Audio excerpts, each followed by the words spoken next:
আসসালামু আলাইকুম রহমতুল্লাহ। 31 জানুয়ারি 24 বিএনপি জামাত নেতাকর্মীদের জন্য দেশে বিদেশে চমৎকার তৎপরতা চলছে। দেখুন, থেমে নেই, সব কিছুই চলছে, বরং জোরালো হচ্ছে। স্বাভাবিকভাবে বিএনপি জামাতের যে হাজার হাজার নেতাকর্মী, 25,000 বা তার কাছাকাছি নেতাকর্মী কারাগারে আছেন। শীর্ষ নেতারা কারাগারে, মির্জা ফখরুল, ডাক্তার শফিকুর রহমান, এরা কারাগারে। এদের মুক্তির জন্য সুন্দর সুন্দর তৎপরতা, কার্যকর তৎপরতা কিন্তু চলছে। দেশে আইনি লড়াই চলছে, এটা হচ্ছে সবচেয়ে গুরুত্বপূর্ণ। বিএনপি জামাত আন্দোলন করছে, তারা যে কালো পতাকা মিছিল বা বিক্ষোভ যা করছে, তার অন্যতম দাবি কিন্তু নেতাদের মুক্তি। এর মানে এই 25,000 নেতাকর্মীদের মুক্তির দাবিতে দেশের ভিতরেও বিএনপি জামাত সোচ্চার, এবং আন্তর্জাতিক সম্প্রদায় কিন্তু চুপ হয়ে যায়নি।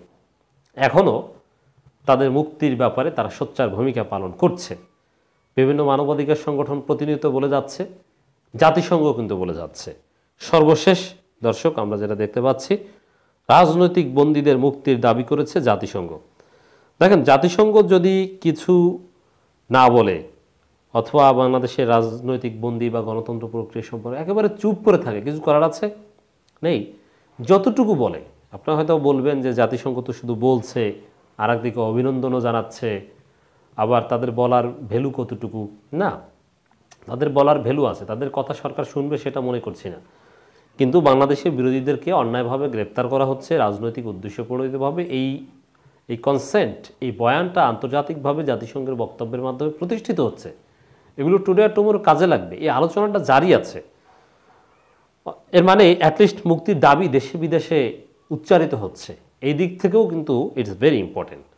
অতএব তৎপরতা চলছে, সুফল আসবে টুডে আর টুমোরো। অন্ধকার কেটে যাবে, নেতারা মুক্তি পাবে। রাজনৈতিক কারণে, বিরোধীদের মত প্রকাশের কারণে যাদেরকে জেলে দেওয়া হয়েছে তাদেরকে মুক্তি দেওয়ার আহ্বান জানিয়েছে জাতিসংঘ। কয়েকদিন আগে নিয়মিত ব্রিফিংকালে সোমবারের ঘটনা, সাংবাদিকদের প্রশ্নের জবাবে আহ্বান জানান জাতিসংঘের মহাসচিব অ্যান্টোনিও গুতেরেস।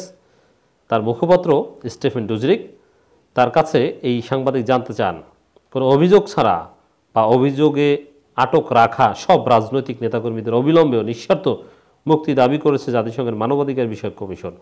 এসব আটক আন্তর্জাতিকভাবে মানবাধিকার আইনের সঙ্গে অসামঞ্জস্যপূর্ণ। জাতিসংঘের মানবাধিকার কমিশনের আহ্বানের সঙ্গে জাতিসংঘ মহাসচিব অ্যান্টোনিও গুতেরেস একই আহ্বান জানান। আপনি জানেন, 25,000 রাজনৈতিক বন্দী। এই সাংবাদিকের প্রশ্ন শেষ না হতেই ডুজারিক বলেন, নীতিগতভাবে আমরা বিশ্বাস করি, মানে এটা তার নজরে আছে, এই কারণে বলছেন, রাজনৈতিক কারণে, বিরোধী মত প্রকাশের কারণে যাদেরকে জেলে রাখা হয়েছে তাদেরকে মুক্তি দেওয়ার আহ্বান জানিয়েছে জাতিসংঘ। দেখেন, এটা খুবই ইম্পর্টেন্ট যে নীতিগতভাবে তারা বিশ্বাস করে যে রাজনৈতিক মত প্রকাশের কারণে লোকজনকে কখনোই জেলে দেওয়া উচিত নয়। এখন প্রশ্নের ধরন এবং উত্তরের ধরন স্পষ্ট যে অন্যায়ভাবে, বিনা অভিযোগে, রাজনৈতিক উদ্দেশ্যপ্রণোদিতভাবে মত প্রকাশের কারণে, রাজনৈতিক ভিন্ন মত পোষণ করার কারণে এই 25,000 নেতাকর্মীকে, বিএনপি জামাত নেতাকর্মী গ্রেপ্তার করা হয়েছে। জাতিসংঘ এটাই বিশ্বাস করে। প্রশ্নের ধরন এবং সেই প্রশ্ন উত্তরের ধরনে সেটাই প্রমাণিত হয়। অতএব এটার তাৎপর্য রয়েছে। তাদেরকে মুক্তি দেওয়া উচিত, বিশেষ করে যদি তাদের বিরুদ্ধে কোনো অভিযোগ গঠন করা না হয়।